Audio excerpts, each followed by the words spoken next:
have their annual meetings. They put on degrees. It's a York Rite. It's basically York Rite event. And there's as many as 350 people show up for Masonic Week. And Mo is the guy that makes it all happen. He puts it all together. He's the interface with the hotel. That takes a lot of time in the course of the year.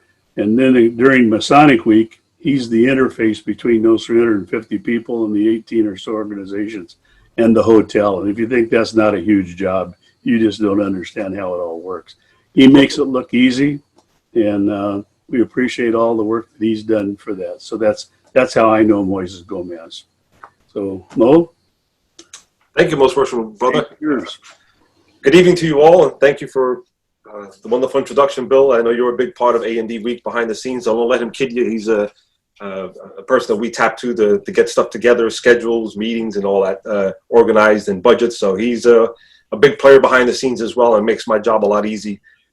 But thank you all again. I did present this, I believe, most worshipful Jim. I presented it the day before, I think, or a few days before you were stepping out of office. I presented a lecture at your Mother Lodge in Washington, and tonight I've been asked to present this lecture, Freemasonry and the Underground Railroad. Now, we're going to take you to different stages, but slavery, which what it deals with, is nothing new. It goes back to biblical times, it goes back to ancient times, and it's still, unfortunately, an issue that many nations are still dealing with today in new forms that has come out called human trafficking. So it's still a big issue today. It has not left, but it's affected every major empire around the world since time immemorial. It's nothing new, but we're going to take it through the history here in the United States.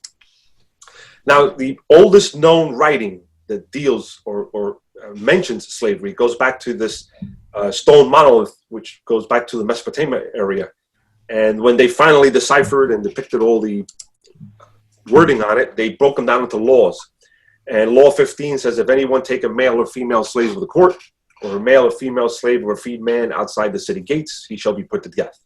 And this is for the first time we actually see something writing either on papyrus or on hieroglyphics or on a monolith anywhere dealing with slavery. So it goes back quite a few thousand years. Now, here in the United States, we started off as a colony, and then July 4th, 1776, our colonies come together to form this perfect union and draft this Declaration of Independence, and to secede from England and hopefully abide by its rules and laws, creating that all men are created equal. After the war, however, things changed a little bit. And it's very interesting because the American history during the 1790s is very, very important. A lot of people really don't read much about it or know about it, but it's very important as to the formation of how this country was established. And one of the first laws it's going to enact is the Fugitive Slave Act of 1793. It's very long, but bottom line, it guaranteed the right of a slave owner to recover his escaped slave. So right off the bat, we're enacting laws which propagates and enforces slavery here in this nation. Now, again, at this time, most all the nations and major empires of the world had slavery, whether it be the Dutch, the British, the French, the Spanish, the Portuguese. They all had them.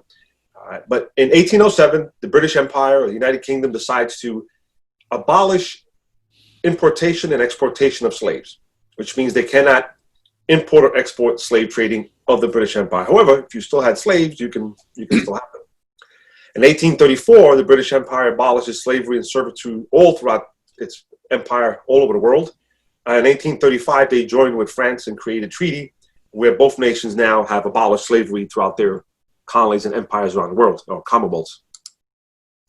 Now, here in the United States, we kind of follow what the British Empire did in 1808. We make it a crime for individuals to import and export slaves. However, if you still have them, that's fine. If they're born from slavery, that's fine. And you can sell and buy slaves here.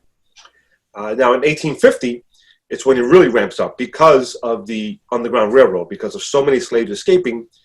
The United States put forth the Fugitive Slave Law Act of 1850, which was the toughest, stringent law that was ever put forth here in the United States. And this required the return of escaped slaves to their owners, regardless in the state that they're in. So meaning if you made it to the Northern Free State, if they were able to catch and prove that you were a slave and you escaped, they can bring you back. Now, in 1857, there was a decision that went to the courts, the Supreme Courts, Dred Scott versus Sanford, and they ruled that black slaves and their descendants can't gain American citizenship, and that slaves aren't entitled to freedom even if they've lived in a free state for years. So this is 1857, and we have really tightened up our grip here in the United States towards slavery. Now, the abolitionist movement started pretty much in the Vermont, northern New England area. Vermont at the time was a colony, wasn't even a state, but they were one of the first ones to actually eradicate slavery here in the United States, and they were indeed the first state to get rid of slavery. But the abolitionists, for the most part, in the beginning, many of them were Quakers. It was by their faith and their belief, and that they felt adamant about eradicating slavery, and that slavery was no good. And they were the backbone of the abolitionist movement here. Of course, it spread through all avenues and all genres throughout the United States, but they were in the beginning the backbone of that movement. Now, prior to contrary belief, when the Fugitive Slave Act of 1850 was actually voted, the ruling party back then was the Democrats. We had some Free Soil tickets, the Liberty Party ticket, we had the Anti-Masonic Party, we had the Whigs, but for the most part, the Democrats were in control. They had the largest chunk of voting bloc.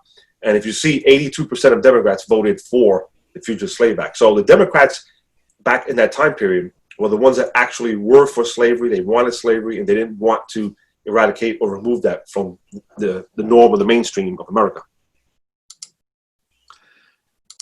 Now, what happened was, you can't import or export slaves is now a crime. So how do you continue that cycle of slavery? You know, you're a plantation owner. I'm getting older. My slaves are getting older. I want to leave something for my eldest son or my heir. So what you had to do was go to auction blocks. And an auction block was no different than someone going to buy a car today at an auction. The car was put on display. The slave was put on display, and people bid for it. And the highest bidder won that slave. Now, a lot of slave owners who were in financial troubles went to these auctions to sell their slaves to make money, to pay off their debts. And many did this because they were making money. If you sold the slaves, they had a commission. And also, if you had slaves and you had offsprings or children, they were also slaves, and you could sell them on the open block. Young children, especially young virile women, were desired because they can continue to propagate and create offsprings and have more slaves. So it was an investment if you buy young virile women, because they can be put to bear children, and those children will become slaves, continuing the slave help and aid in the plantations. Now, the other thing that came out was the bills and the slave catchers. Now, the slave catcher is like a bounty hunter today, who's hired by a bail bondsman to catch and bring back someone who has skipped bail. Well, they were also hired and had rights to travel across boundaries and jurisdictions, which most law enforcement at that time, or sheriffs or magistrates, did not have. So you would pay this individual, he would go out and find that slave, and if he found them and proved that it was belonged to the owner who hired him, he would bring him to a magistrate court. There he would show proof and cause, and then he would be released, and he would bring him back to the owner for a fee or a ransom that would be paid for him to do that. So this was something that was very prevalent during those time periods. Now, what started this whole mess was the Missouri Compromise of 1820, which kind of split the northern and southern jurisdiction as we know it today. Everything east of the Mississippi and north of the Ohio River, or the Mason-Dixon line, was northern free states, and everything else was part of the southern free states. Unfortunately, you guys weren't around yet, but this is how it actually broke up in 1820. And it's oddly enough that, although it had nothing to do with it, if you notice, the northern and southern Masonic jurisdictions of the Scottish Rite actually broke up the same way. When the North decided to ask permission to split, the South said yes, but they said, stay within these same boundaries. You guys are northern guys, you guys stay within east of the Ohio and above the Ohio and east of the Mississippi. So even though it had nothing to do with slavery, the northern and Masonic jurisdiction and southern created that boundary line as we know it today. Now, throughout history, there have been many, many advocates for the abolition of slavery, for the Civil Rights Campaign, for the abolitionist movement and the Underground Railroad. However, not all of them were Masons. There were great many people that were great leaders who are not Freemasons. But this topic in this lecture deals with several who were directly involved, including Rufus King, who was from East New York, Long Island, New York. He was a senator. He was minister to Britain. He ran for president, vice president, and he used his power and premise and the craft to help formulate laws and bills to be presented in Congress for the abolition of slavery. He ran on both party tickets as an abolitionist, which of course was something that's what kind of ruined his chances of being president or vice president because of his feelings and compassion towards the ending of slavery and towards the person of color in this country. So, but he was very paramount in what he did and behind the scenes, and later on would actually help formulate what is now known as the Republican Party. Now, something unique happened in 1841. About a year and a half earlier, a Spanish frigate leaves the Ivory West Coast of Africa, which was the primary section where people were kidnapped and then sold into slavery. By the way, I always mention that first, that people just assume that they were slaves. They were only slaves when they were sold into the market or you were born a slave here in the United States. But when they were being taken from their homelands in Africa, they were not slaves. They were free people. They were just taken against their will, kidnapped, and sent across to the Caribbean to be sold in the slave market. Now, this ship is bringing back a whole ship full of newly captured Africans who are going to be sold into slavery. And as it's making its way close to the United States, it runs into a U.S. Navy frigate off the coast of Montauk, Long Island. They seize the ship.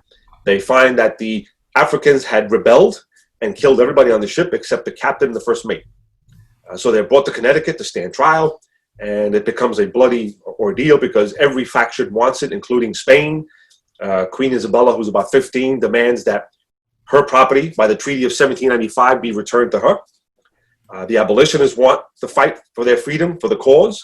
The Spanish do, the Portuguese, who were the middlemen selling and buying of the Africans and the slaves. So everybody had a piece in this. However, it finally, they hired John Quincy Adams, our 6th president, son of John Adams, to defend this case all the way to the Supreme Court. And it's amazing that the 9 justices all voted unanimously with 1 abstention, that these were indeed free people, and they had every right to form an insurrection and to rebel against their captives and kill them if necessary to ensure their freedoms and their liberties, which were given to them by God. Now, that was something very strange to hear in this country here, that people of color had rights, had the right to fight, had the right for their freedoms, had the right to kill for their insurrection and their liberties. So that was a very important case, which happened and actually overturned. And amazingly, I believe 7 of the 9 justices were actually Southern Supreme Court, Southern plantation owners themselves. So it goes to show you that they were fighting an uphill battle, but yet they were able to win that battle. And this gave the abolitionist movement and the underground movement a great boost that it needed. Now, in 1861, something unique happens. Many of the smaller political groups that were working their way into the White House decided to come together. Many of those individuals that organized these several groups were leaders of those groups and all Freemasons. Solomon P. Chase, James Burney Gillespie, and many others decided to put their bickering aside, put all their eggs in one basket, come together and form what is now the Republican Party. And they put forth Abraham Lincoln, a tall statue of a man, great speaker, great orator, great statesman, great lawyer, and he is going to take their cause further, although Lincoln had his views on slavery himself as well. He didn't all agree 100% in abolishing it, but a gradual time as to not wound or disrupt the U.S. economy.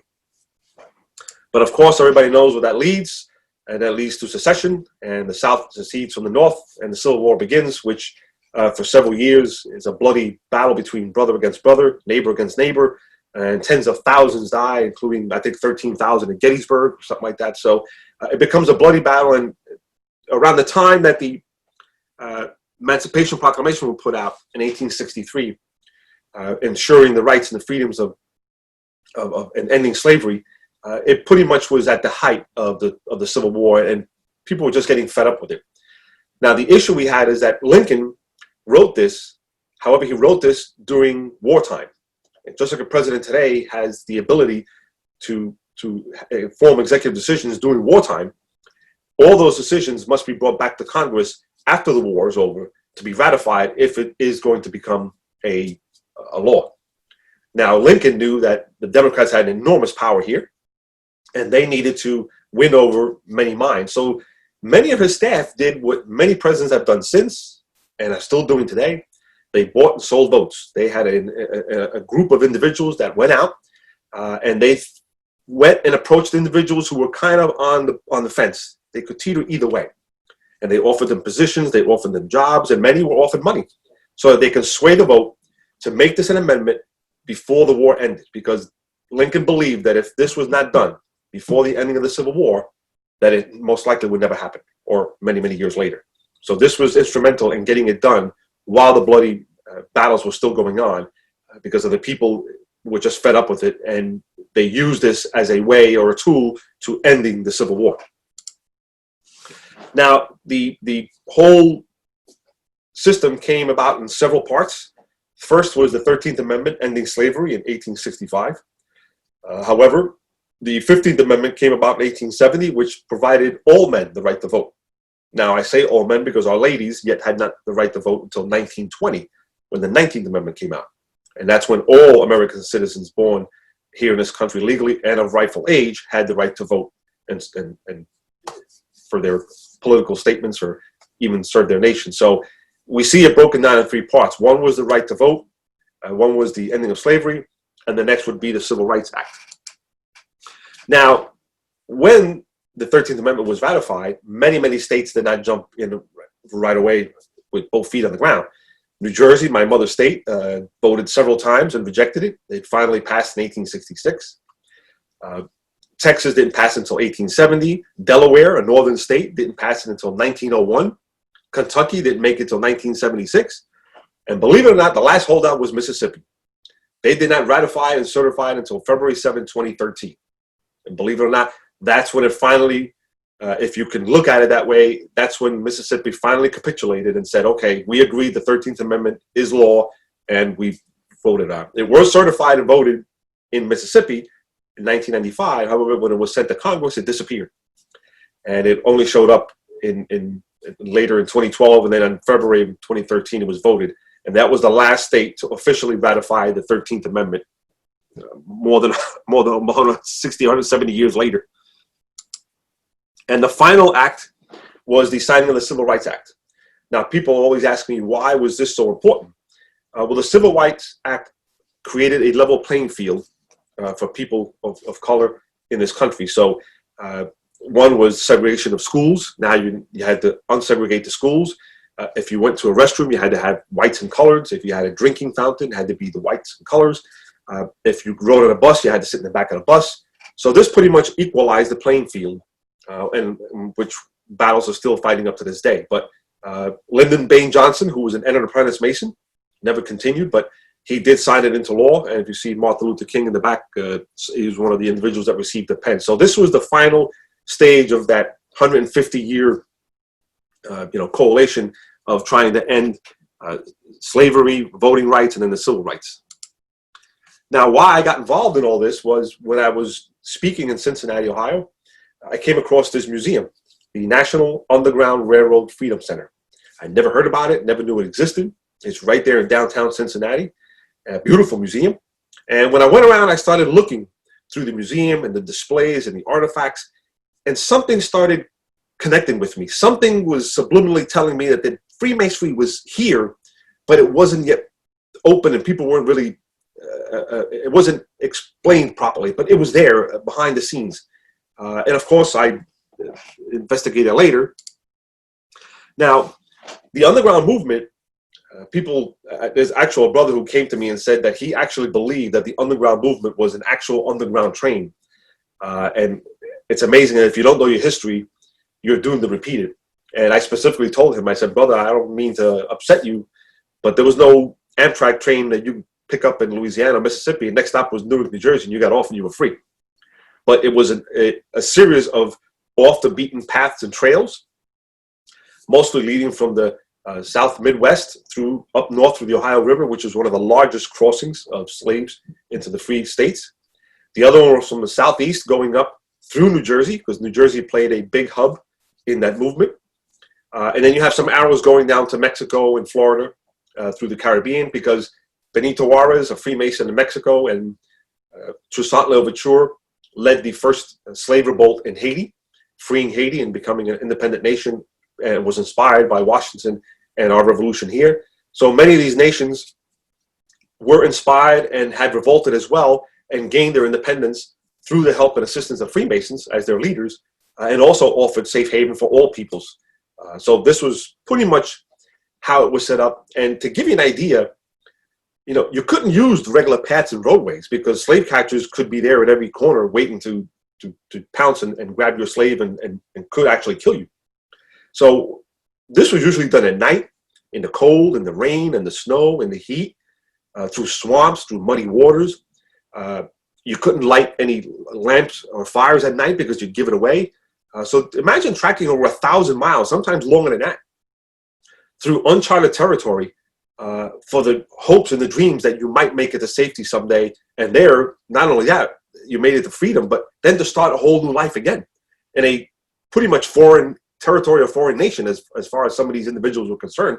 They had never known anything but their own little plantation that they were born and lived and died on. So this was very scary for many to take this trek up this far north and there start. But it was through the helping hands of many abolitionists and many Freemasons that organized and had a plan for these escapees to make it north and then give them a helping hand to get them started. And like I said before, this was Benito Juarez and Toussaint Louverture. They were the two leaders of their respective nations who were Freemasons and led the revolt, gaining their independence for the nation. And both were inspired from the revolution here in the United States. Now, the first, what I say, probably the father of the civil rights movement was Prince Hall. Now, Prince Hall was a man of color born in Barbados. He's sold into slavery and comes up to Boston. He gains his freedom. He becomes a very influential person. He's very astute. He's very educated. He can read. He can write. He speaks on for hours in beautiful orations. And during the Revolutionary War, he decides he's going to fight for the United States, and he's going to fight for our country because, in the end, we're all going to be equal. That's the end game. That's the end result. And during this time, he joins an Irish military lodge. A legitimate Irish military lodge, becomes a Freemason. But as we know, military lodges, when the war is over, cease and go back to their mother patents or their mother charters or their mother jurisdictions. So he was left in Boston with no Masonic home or fellowship to return to. And believe it or not, when he sought to have Masonic connections and fellowship, he was turned down. So he decides that he is going to write England and the Grand Master and tell them, I want my own charter, which they do, and they give him. And he sets it up in Boston, and there it grows to what it is, Prince Hall Freemasonry Worldwide today. But his prime mantra and prime directive was to use the craft to educate and instruct and teach and be a beacon for young new men of color, especially newly freed slaves, to look up to. And he wanted this to be known. He didn't want this to be a secret society. He didn't want this to be underground and not known. He wanted these individuals to see, who are these men?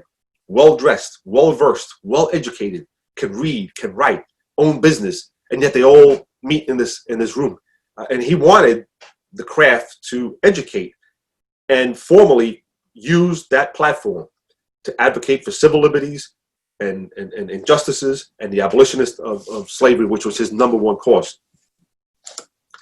Now, the next two individuals that play a big part were connected with Prince Hall was Epsilon Jones and Richard Allen. They were Methodist preachers. They were both born free. However, they have attained the highest levels in the Methodist Church, but had a tough time preaching to white congregations. So they got fed up. They broke away and they created what is now known as the Mother Bethel African Methodist Episcopal Church. This was founded in the late 1700s. This church in Philadelphia is the mother-based church. Church is in this plot of land has been in black hands for over 225 years, and it's the oldest single parcel of land still in a black community of black hands or a black church's hands for that long in the United States. There's nothing, no one has, no other parcel of land is that old when it comes to Mother Bethel Church. Now, what these two individuals did is they went to Prince Hall and they asked him for a charter. They saw Pennsylvania chartering lodges everywhere. New York was chartering lodges. So they decided to ask Prince Hall, give us a charter, let us bring it back to Philadelphia, and we'll be the first offspring here. And it does. Prince Hall gives them a charter for the first time, and Prince Hall has now grown to Philadelphia. These two individuals now take the precepts and the directives that Prince Hall has set forth to teach and educate and be a focal voice for the abolition of slavery and civil rights. So they decide that they're going to marry and do this through the pulpit as well. So these two individuals used the AME Church and set forth a motion, which is still to this day the strongest ties between any institution of Freemasonry and religion that we've seen anywhere around the world is AME Church. For the most part, you know that in some religions, Islamic religion, you can't become a Freemason. It has to be underground. The Catholic faith, as I'm a Catholic, they frown upon being Mason. So you've never really seen unification of church or religion and Freemasonry, except here in AME Church. These guys really married the two. And from thenceforth, anywhere AME Church went, Prince Hall went with it. Anywhere Prince Hall went, AME Church with it. As a matter of fact, one of the lodges, the first lodge in Louisiana, was founded and proposed by an AME Church in Louisiana, because the brethren and the pastors were actually Freemasons, and one was a ascending Grand Master. So they actually proposed on behalf of a church, proposing that a lodge is chartered on their behalf. So this is a connection that not only went through the entire period of the 1800s and is still vibrant today, but they were the backbone of the underground movement because they used the pulpit and the craft together to form those connections, which led to that great movement which we're speaking about. Now, so great was the connection that when the Grand Lodge of Pennsylvania decided to buy and purchase the stained glass window in the east, which is on the building which was built in 1889, they decided to incorporate Masonic symbols right into the Tiffany stained glass windows. So they're not in secret and they're not hidden, but they're out for everybody to see, to show the union and the marriage between these two institutions and what they've done throughout the history. Now, these two individuals are what kind of broke the camel's back and led me to do and investigate why and how did Freemasonry, if it did, have a hand in the underground movement. William Lambert and George D. Baptiste. William was born a New Jersey free man. George was born a slave, but gained his independence and freedom. And they became Prince Hall Freemasons, and they moved to Detroit, which at that time was one of the hubs for the movement. And there, they became the financiers. They were very wealthy men, very predominant men, but they were the backbone of that underground movement. They provided the money, the funds. They were knee-deep in the organization and in the abolitionist movement. And these two individuals decided to create and organize a particular order. Now, this is taken right from the museum, and this is what actually drew me into making a conclusion that Freemasonry had to have had a single or hand in this movement. And if you see here, it says, in Detroit, George D. Baptiste and William Lambert used passwords, secret signals, and special handshakes to identify those people working on the Underground Railroad. And at that time, what other organization was that predominant that used those same modes of recognition? So what these men do is that they create the Order of the Men of Oppression. And this was to educate and instruct, and most importantly, to be able to identify those working in the movement or on the Underground Railroad in other states or other jurisdictions. Now, today we have computers and Google and Facebook and all types of mediums and modes that we can recognize or find out about somebody. But in these days, what would they do? If they're sending me down to Arkansas and I'm supposed to meet John Doe, how do I know that's John Doe? How do I know John Doe wasn't killed and this guy is acting as John Doe and waiting to catch me, kill me, because I'm effectively trying to steal or their property, which were slaves. So these men, to ensure the safety of these individuals working in that movement, decided to create an order of the men of oppression based off the principles and the teachings of Freemasonry. They met in lodges, they had the same officers, they had the same setup, they had 3 degrees called the captives, redeemed, and chosen.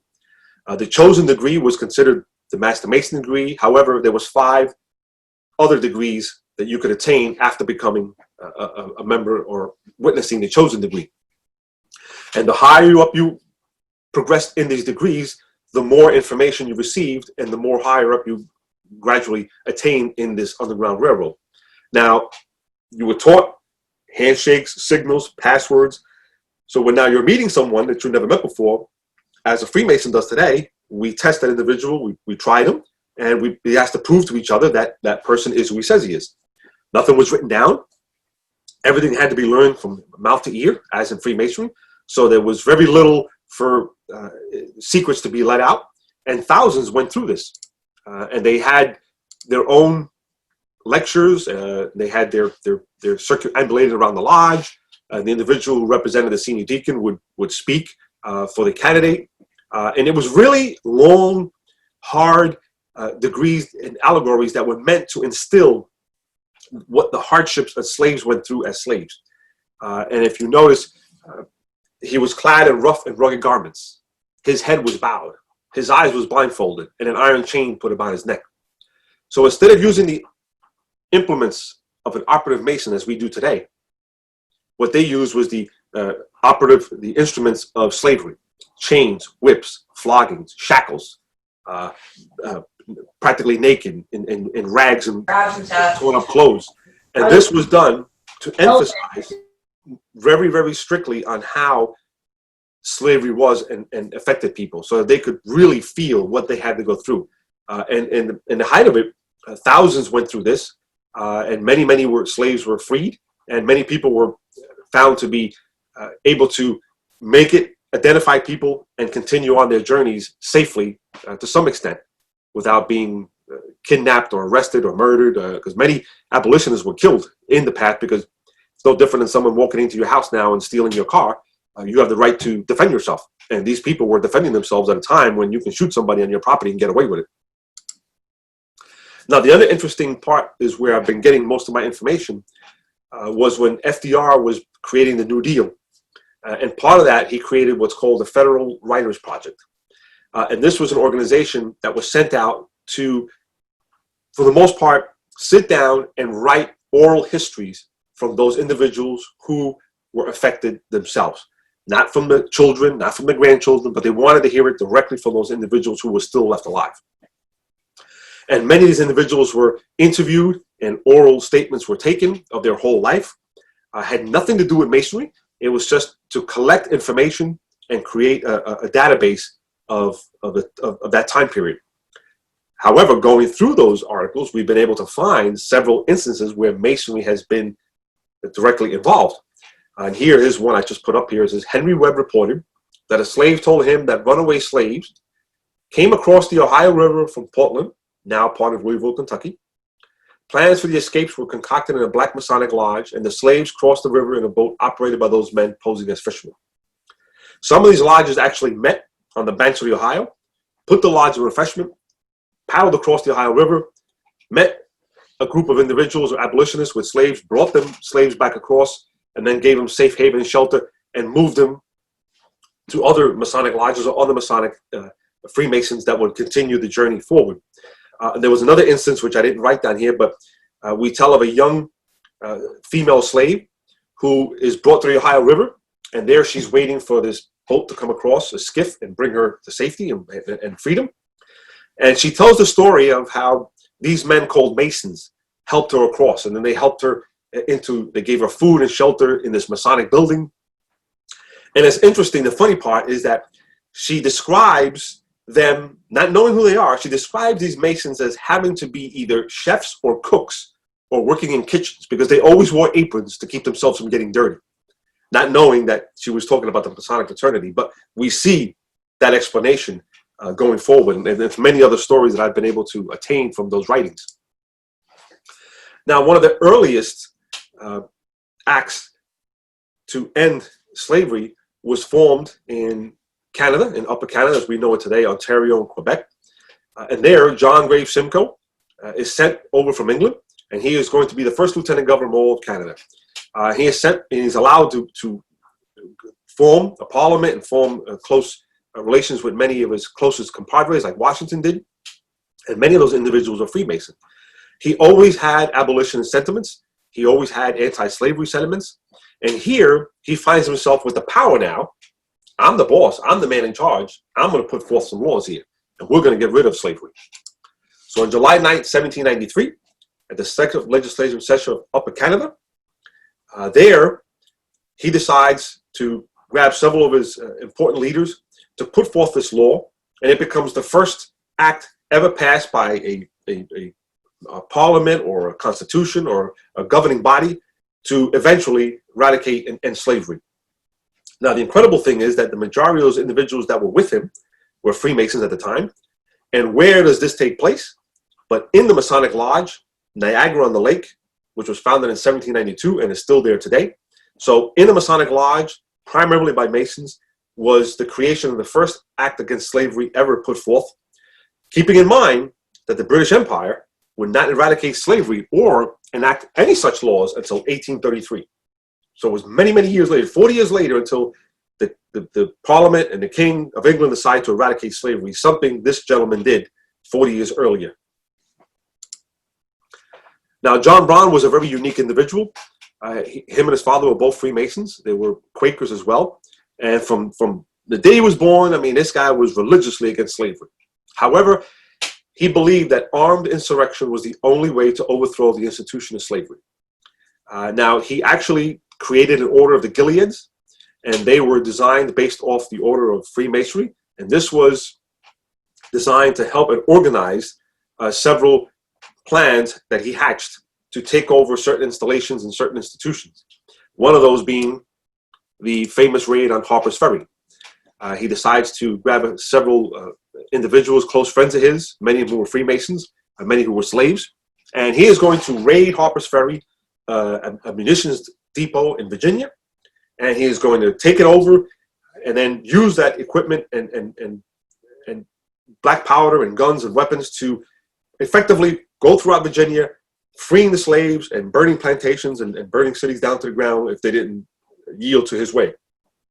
Now, so radical was this individual's ideas that he was actually brought to Detroit and met with all the leaders, including Frederick Douglass, Harriet Tubman, William Still, William Lambert, all the great leaders of the movement, to try to calm him down and tell him, John, you know, we love your enthusiasm, we love your support, but you can't be burning down white plantation and white churches all over the place in Virginia. It's not going to work. However, he doesn't care. He does this. He raids this depot. He is quickly put down by Colonel Robert E. Lee, and all the parties were sentenced, convicted, and tried, and then found guilty. Some were returned back to slavery. Some were sentenced to many years in jail, but many were immediately hung, including John Brown. He's taken out to the back of the courthouse, and there, in front of public view, he's thrown a rope over a setup that they had, and there he's hung for all to see, because it was incredible and very disheartening that a white person would actually be so seditious and thinking and being so audacious to try to do some move like this, and radical thinking at the time. But again, he was given a Masonic burial in upstate New York, but he was very influential, and he used the premise of creating Masonic lodges in order for men of color and white men to meet together. And that's how he actually was able to have all these meetings. He was under the prelude that he was having a Masonic meeting. There were Freemasons. They usually met in Masonic lodges. And instead of having a Masonic meeting, he would there formulate and hatch these plans to raid these munition dumps and all these other ideas that he had in his mind. But again, we see Freemasonry connected with these individuals and these times. Now, this individual I came across by sheer coincidence. I was speaking at this lodge, Franklin Lodge, down in Kentucky, where James Gillespie Birney was born. And the reason I was so interested, because I see he died here in Perth Amboy, New Jersey. And while I'm doing some research on him, I realized that he was born a wealthy plantation owner and had many, many slaves. He's sent off to Princeton to learn law and be educated. And there he starts to evolve and grow into the sentiments of the abolitionist movement. And once he gains control of his father's lands after his father passes, he sells off his lands, frees all his slaves, and pursues a lifelong endeavor, ending and promoting abolitionist cause, the underground movement, and ending of slavery. Now, he does this throughout the entire, what it was then all parts of the United States, from Wisconsin to New York to New Jersey to Alabama. But it was interesting. He goes back to his Mama Lodge, and there he creates a pamphlet which was dispersed and disseminated by the master of the lodge. It was approved, and it simply says, whereas the commerce in slaves carried on by the importation to this state from other slave-holding states conflicts with those feelings of benevolence and philanthropy, which it is the duty of every Mason to cherish and inculcate, and is also in direct violation of the laws of the state in which we live, which every worthy Mason is bound to respect and obey. Therefore resolved is the opinion of this lodge that said commerce is inconsistent with the principles of free and ancient New York Masonry and ought to be discountenanced by every member of this fraternity. What this brother does is, instead of speaking at churches or at gatherings, at public gatherings or parks, he goes to lodges. He goes back to his home roots. He knocks on the outer door, asks the master permission to enter, and there he asks permission to read this. And he reads this pamphlet amongst men who were probably all slave owners, all plantation owners. And there he is telling them effectively that if you are a Freemason, you cannot have slaves. You're either one or the other. You're going against the laws of the nation, the laws of God, and you're going against the oaths and obligations and the teachings of Freemasonry. So much so that he convinces this lodge to actually have this published. And the lodge is named, and the worship master is named as the individual who publishes this in the Kentucky Gazette, if I recall correctly. And it spreads like wildfire. And it's amazing that he is able to travel down south and take this message to Freemasons themselves and tell them, you need to change. You need to stop this. It's amazing that he left there alive, but he actually did it. And he actually, later on, was the leader of the Liberty Party ticket, which merged with the Free Soil and several others to become the Republican Party ticket. He was one of the key backbone players, and he was a good friend of Solomon P. Chase, who was a senator here in the United States and was one of the leading, most powerful men towards the advocacy of anti-slavery and abolitionism. He was also a Freemason. He's actually the only Freemason outside Prince Hall who's given recognition of who he was in the Underground Museum in Cincinnati. However, it doesn't speak of his Masonic connections and ties.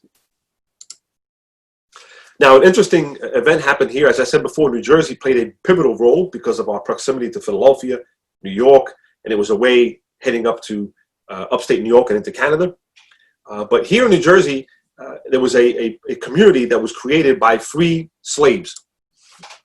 And Peter Mott was one of those individuals. And he created and built this home. And this is primarily, as we know it now, it is probably the only underground railroad station owned and built by a black man in an all-black community that were all descendants or freed slaves at the time. This was a community that was growing in the southern part of New Jersey across from Philadelphia. It was called Snowy Hills. At one point, it was called Timbuktu.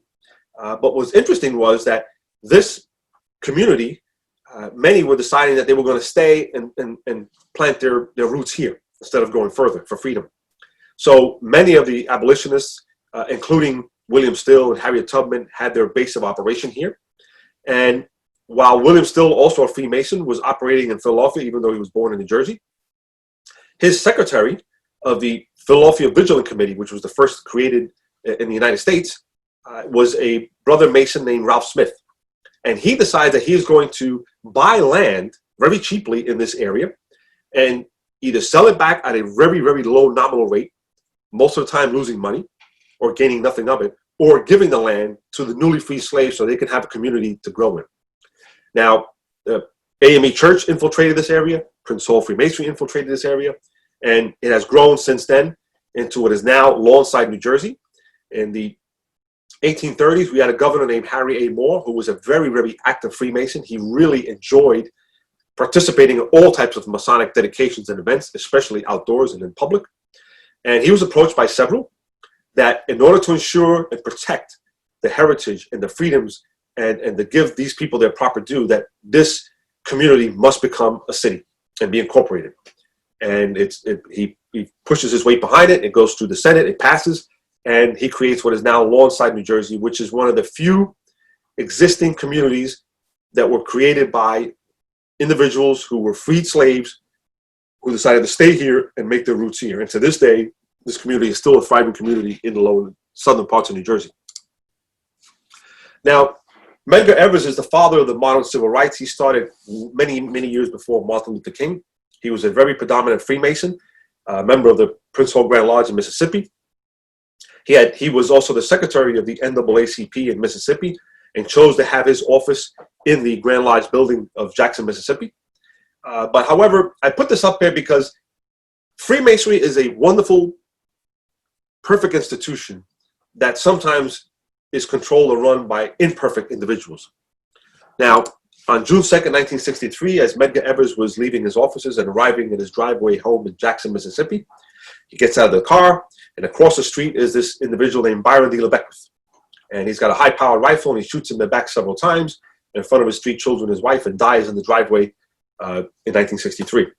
This brother, or this person who kills him, is also a brother Mason from Greenwood Lodge, number 35 out of Kentucky. Now, people have asked me whether he knew he was a Mason or not. Medgar Evers was a very outspoken and predominant civil rights leader, but equally as a predominant and Freemason leader in that area. So it's highly unlikely that he would not have known this person. He had to have known this person. This Medgar Evers was a Freemason. And here we see a Freemason shooting another Freemason in the back simply because of the color of his skin or because of his mindset. Again, this is a wonderful institution that sometimes is led by imperfect men with the wrong reasons. Now, the incredible story about this, if you happen to see the movie Ghosts of Mississippi, is that this individual went for 30 years without meeting justice.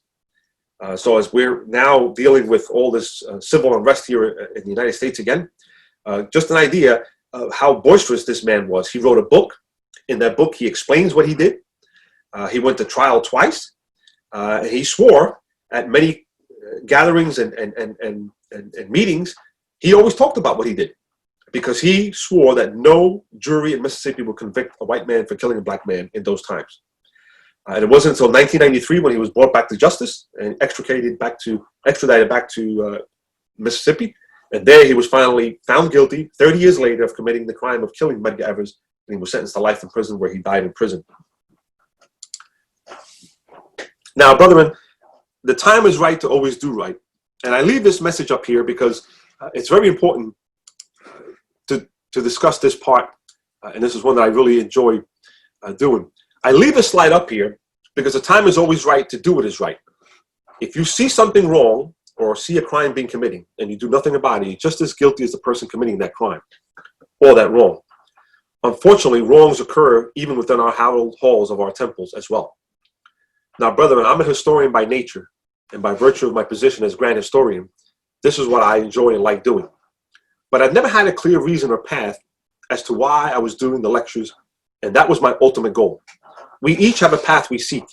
It could be charities, becoming an officer in a lodge, but regardless what you do or where our path leads us, we each find our own path which motivates us, and that's fine. Every path is unique and just as important.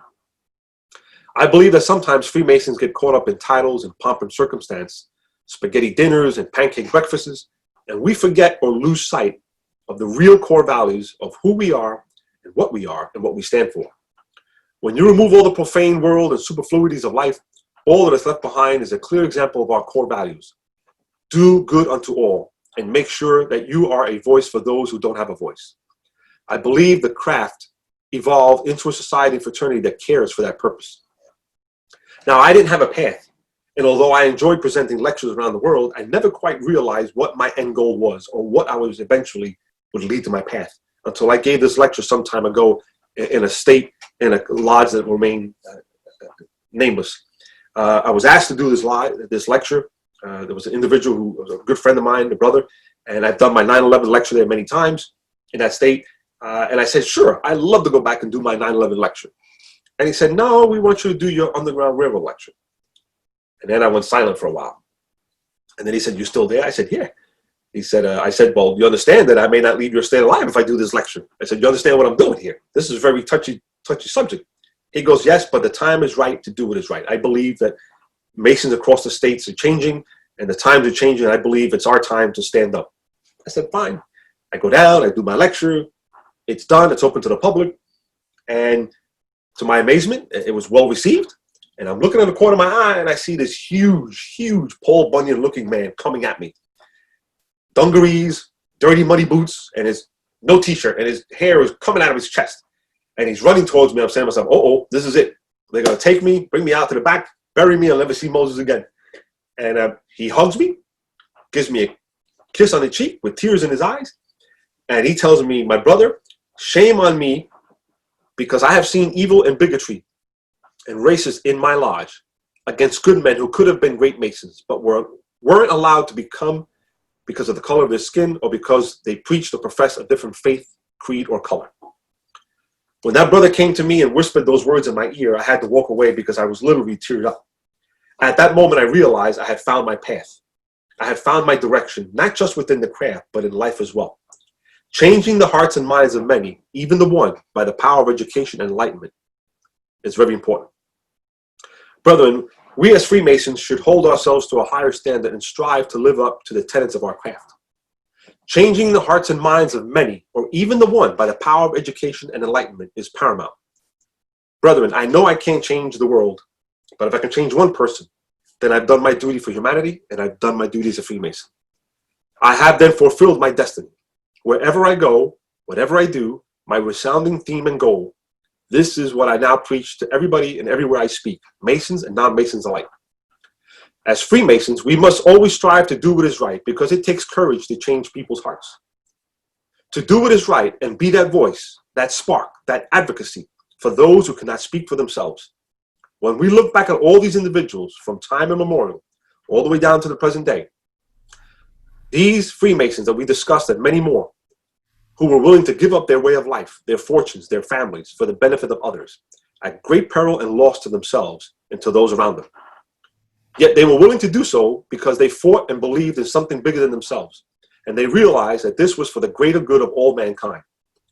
I believe the spark that started and ignited our own revolution here in many ways had a big hand in the cause of freedom and liberty because of what Freemasonry represented for many of them. But the fact is that this institution, which goes back many centuries, proclaiming its most valued principle of allowing its members to meet together as men, regardless of their color, their faith, their culture, or their creed. We each have our own ideas, thoughts, and goals of which may lead to the path of others. But that's not what makes us Freemasons so unique, especially when in lodge. I may not agree with that brother. I may not even like that brother, but I have to respect him when we enter the lodge. We are all equal and meeting on that same level. That's the true spirit of Freemasonry, and I believe that is the greatest core value that we have today.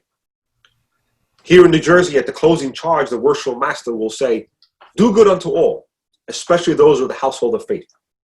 Everyone deserves a good claim upon your kind offerings." And I believe that these words are spoken because of how we meet, act, and part. We come into a lodge and we respect each other, we speak to each other, we enlighten each other, and then we leave in fellowship, never breaking that chain of union. We close that door and we leave all that goodness behind and fellowship behind us. And I believe that Freemason was intended for us to take it into the world and to show the world who we really are. We are here to show the world that we can meet as human beings and respect each other, regardless of who we are and what we believe. And that's the core value that this fraternity offers and has been offering for centuries. This is a message of hope that I hope you all take with you from this lecture. Do good always and spread the light which through our labors shines within each and every one of us. And when you close that lodge room door and depart, don't leave the bonds which unite us in brotherly love behind. Take it with you and let the world know and see that the greatest beauty and treasure we have is not a building, it's not a relic, it's not the beauties of our Masonic temples, but instead let them see us for who we really are, that men can meet in the bonds of fellowship without butchering one another. We're only here because of those who have paved the way for us, and we have to continue those struggles borne by so many. Imagine the struggles that some of these individuals went through so that we could have our freedoms and meet today as free men and Freemasons. As a nation and a fraternity, we're still suffering from the ill effects of slavery, racism, bigotry, segregation, and injustices. It is a systematic problem which in many places, even within our humble craft, prevents men from meeting and respecting each other as equals. The real beauties of Freemasonry is that we all do it differently. We each add our own collective thought and uniqueness. That we are different but connected by a common thread of fellowship, brotherly love, and fraternal bonds. It is in the hearts of men coming together under the umbrella of the grand architect of the universe, bounded by these eternal words which will always echo in eternity. Respect, toleration, truth, equality, compassion, and diversity.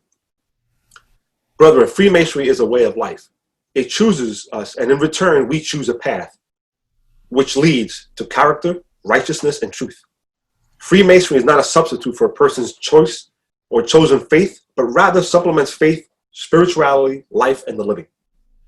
It has been well said that if we hope to impress fundamental truths upon others, we cannot leave the observance of our laws to their voluntary determination. If we teach and practice our core principles in everyday life, then we have accomplished so much more for humanity. It is expected that those who have an intelligent understanding of the history and purpose of Masonry will seek to educate others in the same intelligent way. An uninstructed, uneducated Mason is not a benefit of the craft. Not too many organizations and their principles echo the similar concepts set forth by our Declaration of Independence and Constitution, that all men are created equal, that all men meet on the level. We each have our right to practice and profess in our own way, but yet be accepted as equals under the eyes of God and man, both. Now, how do we explain how many of our revolutionary leaders broke their faith and went against their country, king, potentate, or dictator? If we as Freemasons are to be obedient and be silent and never break with government and its unlawful laws, then how can we effect change? I believe that although as Freemasons, we must and should always be respectful and obedient, in particular to the laws of which country we belong to, I also believe there is an understanding that we as Freemasons also have an obligation to stand up and speak out against those who wish to deprive those of their individual rights and freedoms, of which every Mason enjoys in a lodge. I believe that many of these leaders spoken here and many, many more felt and sought the burning desire to stand up and speak out when an injustice had been committed. It's incumbent on all Freemasons to always protect and defend our inalienable rights. And when they are threatened, then you must, and I say again, you must rise up and meet those oppressors head on. And if they are Freemasons, to remind them of their obligation and oaths which we took and received, binding ourselves, not just to each other and our fraternity, but before God, to each and every other Mason, and I say even further, to all mankind. Freemasons have historically fought against racism and inequality while traveling in foreign countries, embracing every culture, every race, as we have one of the most diverse fraternities in the world. It's our basic principle teaching of our craft that we are equals, well known for their tolerance, prudence, and understanding. Compassion allows many to realize our role in the world and enables us to forget our selfish desires to assist in the bettering of the lives of others less fortunate. Many Freemasons were defenders of social justice, founding and supporting a host of organizations in their quest to break down the barriers and bigotry of racism, not just in America, but around the world. Freemasonry inspired many revolutions around the world, but most especially here in America, France, Haiti, and South and Central America. Many of those leaders were in fact members of the craft, influenced by the ideological Masonic teachings. The societal structure was being replaced by a forward thinking of a Republican equality, because Freemasonry embodied equality among the brethren in the lodge. So I leave it up to you to always do what is right, to do what is good and share it with the world. That is the greatest gift and core value our fraternity has to offer mankind and humanity. And in these growing times now of trouble, it's furthermore why we should expound upon the world and show that we can meet together in friendship, in brotherly love, as men and free men. Brethren, may God bless all of you. May God bless the United States of America. May God bless all our veterans, past and present, and all our first responders, and in these days, most particular, all our healthcare workers, because it is by their sacrifice that we meet here today as free people and Freemasons. And most especially, may God continue to shine his blessings on the greatest fraternity in the world, Freemasonry. Thank you. Thank you, thank you so much, Moses. I'm going to go ahead and you can unmute your mic if you want to. Does anybody have a question for Moses? And now let's understand it's 11:06 his time. That's fine. I'm here, so don't worry about me. Okay, I just want to make sure. Does anybody have a question for Moses that they wish to ask?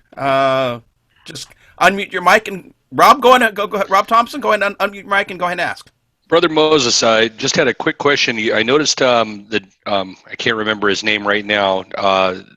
It showed that he was expelled in '78 from his lodge. Do you know if he was expelled for the murder Or was he expelled for other reasons? He was expelled because of the, that was Byron Dealer Beckwith. He was expelled because of the stain that it was putting a mark on the lodge and on Freemasonry. And they did it publicly, but he still was a great, I shouldn't say great, but he was, in their words, in their eyes, he was a great speaker, a great motivator. He would speak at many Klan meetings, even though he never belonged to the Klan. But he was a very important individual in that circle. And when he went to trial 3 times, many of the Klansmen and many organizations provided the funding and the support that he needed for his trial and his expenses for his lawyer and trial fees. So the lodge did expel him, but it was done to appease the mob and the crowd because it was creating a stain on that a brother Mason killed another brother Mason. But he was still very well liked. He was a very powerful man. He was always asked to speak at rallies, and like I said, he advocated and publicly voiced what he did, and nobody ever said nothing to him. Nobody ever, not until 1993, did he actually meet his final justice. A little disappointing there. Yeah, sadly to say.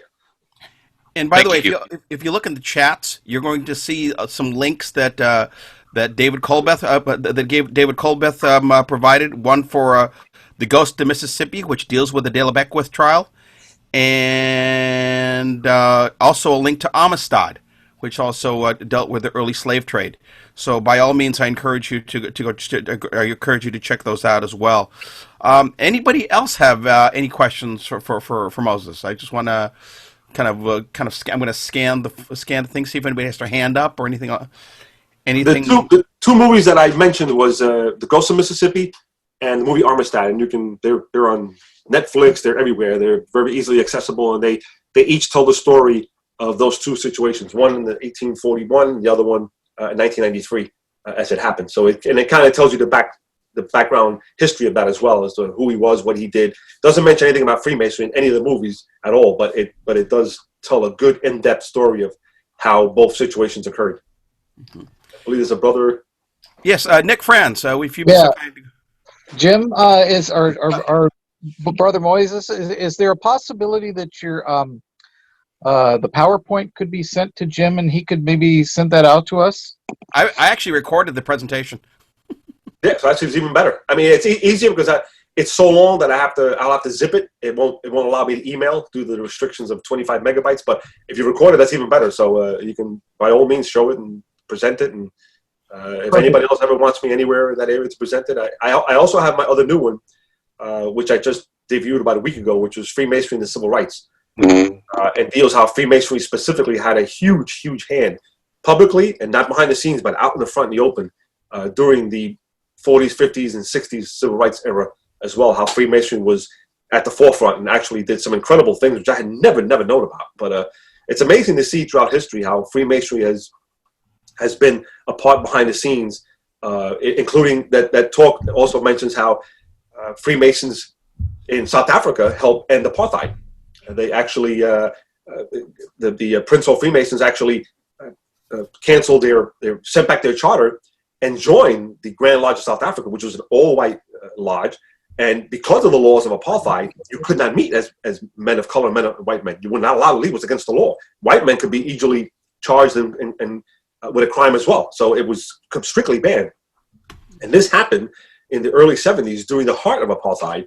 And it's amazing that they were able to do this to show that men can meet. And this was one of the first instances of breaking the racial barriers in South Africa. And if you ever want another lecture, I'd be more than happy to present it. But it's amazing the stories that come from that and that I've been able to find out. There's Grand Lodges that formulated bus boycotts in the South, literally publicly advocated and raised money for bus boycotts way before Rosa Parks. And it's amazing. It was done by 2 Grand Lodges, Georgia and Louisiana. So it's very incredible. And it's sad that sometimes we don't know our history. And I was talking to a brother, past Grand Master about this, that we market ourselves as, with all these new marketing tools to gain Masons and bring men into the craft. But sometimes we don't tap into the rich history. We touch what we do now and who we are. But I believe that if we were able to really show these individuals what we've really done and how we really participated, I think it would draw a lot of interest in our new members coming in. to really show what we actually do. Most Masons don't know our history, don't really know what we've done, how many Masons have paid the ultimate price for the cause and freedoms of others throughout revolutionary wars, whether it be in Italy and France and all around the world. There was many revolutions that were formulated, orchestrated, supported, and backed by Freemasons in our fraternity. And it's sad that a lot of us just don't know that. And I think that's the greatest sounding board we could have to bring members in, is to show them this is what we've actually done. Look, we are, we're not a secret society. We do good for all. We use our connections not to get each other off a speeding ticket or get a job, but that we do use our connections to better humanity and better ourselves, and for those who can't speak. And hopefully that can change. John Davenport, I see your hand up. Brother Moises, did you, in any of your researching of the Underground Railroad, find any of the cases where it was not just black slaves? Bring your microphone down so we can hear you. John, drop your microphone down closer to your mouth so we can hear the question. Sorry, I forgot I did that. Did you, at some point in your research of the Underground Railroad, also come across not just blacks that were being protected by the Underground Railroad, but whites as well? Yes, one of the reasons that they created a lot of these orders spawned off of Freemasonry was to protect all those working in the Underground Railroad, including whites as well. Many abolitionists were white, but many of the politicians who were directly involved and the financiers were white men who actually, like I said, John Brown was one. Unfortunately, he paid the ultimate price by dying for the cause of slavery, to ending it. But yeah, it did protect all. Sometimes they were cautious, but they did allow the Order of Men of Oppression, the Gileadites, the Order of the Tents, the Knights of Tabor. They were all created for the institution of the Underground Railroad based off the principles and teachings of Freemasonry. And they all allowed, one difference they did do is they allowed everybody, white, black, and women. So everybody was allowed in because, as we all know, Harriet Tubman, that's another great movie which just came out a few months ago, if you get to see that. It tells the story of how Harriet Tubman became who she did. She became the Moses of her people, literally running across the borders, freeing people and coming back. She did this dozens and dozens of times.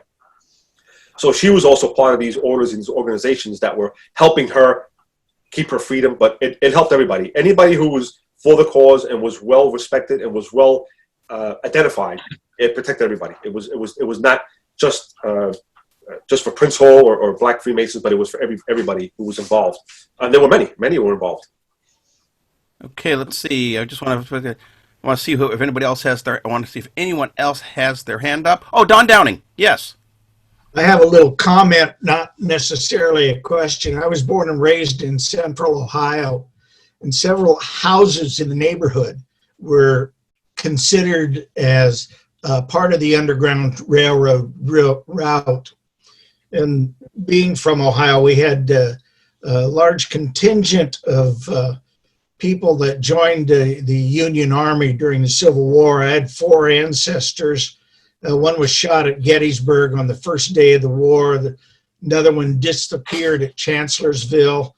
And the other 2, I haven't been able to follow exactly what happened with them. But it's kind of interesting when I was a kid growing up and they talked about the Underground Railroad in our history classes.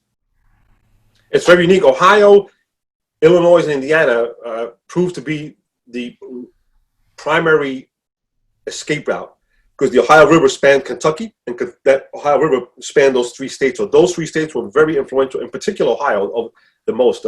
Oberlin, Ohio was an area where there was a Masonic lodge that met across the river, and they would paddle across the river from Kentucky, have a lodge, and then go back because of their sentiments and the way they felt. So Ohio was very, very instrumental. They played a very pivotal role and leading up towards Detroit and then eventually into Canada if you chose to go to Canada at that time. But yeah, those 3 states were very, very influential because they bordered the Ohio River and Kentucky. So I just want to scan the room one more time. Everything else. So, Moses, you had mentioned that you have another presentation. We'll poll the brethren, and I have a sneaking suspicion we might be inviting you back. No, it's actually a little shorter, but it's called Freemasonry and the Civil Rights, and it's incredible some of the highlights that I point out of how, not 150 years ago, but in, back in the 50s and 60s, how Freemasonry was directly involved. And it was not so much behind the scenes, but out in the public eye. It was known, it was in the public eye. It wasn't done in some dark alley or dark road or in a path, but it was actually done out in the public eye to force and show the people that it can work and that there can be change effective. So it's amazing. It's amazing to see. So if you want to hear it, I'd be more than happy to do that in another Zoom meeting. I have a sneak Smith. Clark Bennett, I saw your hand go up. Oh, I vote yes. Oh, okay. I want to see more. I have a. We'll talk, Moses. I'm sure you'll. Like I said, it's a lot shorter. It's about 40 minutes, but it's a very very moving and very. It's amazing the stories you hear. That unfortunately, like most people hear the bus boycott. When you mention the bus boycott during the civil rights, you think of Rosa Parks. Nobody would ever think that two Grand Masters from two Grand Lodges came together to orchestrate the first boycott ever of a bus, and that happened 2 years before she did. Wow. Thing. Not taken away from her, but that this was orchestrated. They raised over $13,000. So I won't spill all the beans, but it's very interesting to see how these individuals worked behind the scenes the way they did. David Colbeth. Thank you, Jim. Moises, do you happen to know Most Worshipful Russ Shervanya from California? No, I don't know the name. No. He's one of the founders of the founder of the Civility Project, the Masonic Civility Project. If you haven't heard of that program, I think you might be interested in connecting with him. It's a pretty amazing program on civility and founded basically by Masons, by him, initiated at a conference of Grand Masters. Most Worshipful Bill, Most Worshipful Al, and Jim probably could fill in a little bit of that. We just had a recording. It won't be published on our podcast for about 3 or 4 weeks, but we just had him on, interviewed for 2 segments about the Civility Project. But it's an amazing program. Can you send me via email? Maybe Jim can give you my information. You send it to me or his information, and maybe I can reach out to him. Absolutely, yeah, we can do that. He's a wonderful man, and you are as well. I was fortunate to be at one of your presentations when you came and spoke about the 9/11 event, and I was desperately trying to find my pin that you had given me. I knew I had it somewhere safe that I would not lose it if I moved in the last couple of years, and there's stuff everywhere. As we all know, Masons try and find one pin out of the hundreds. Oh, I know how it feels, but thank you for having me. I really enjoyed myself, and my wife enjoyed ourselves out there in Seattle and Washington. It was really a great time. Well, Moses, as I'm sure you've heard probably more often than not, the Conference of Grand Masters will be in Seattle in 2021, and we hope that you'll make it out. I just want to make sure. Does anybody else have a question for Moses at all? Todd Johnstone, yes. I actually have a question for you. You said you recorded tonight. Yes. Where's the link, or can you send it out to us? Basically, it's going to have to get edited. So the way it's going to work is that I send the link to David Colbeth, and he does his magic. Okay. David, once you do it, can you send that out? Poof.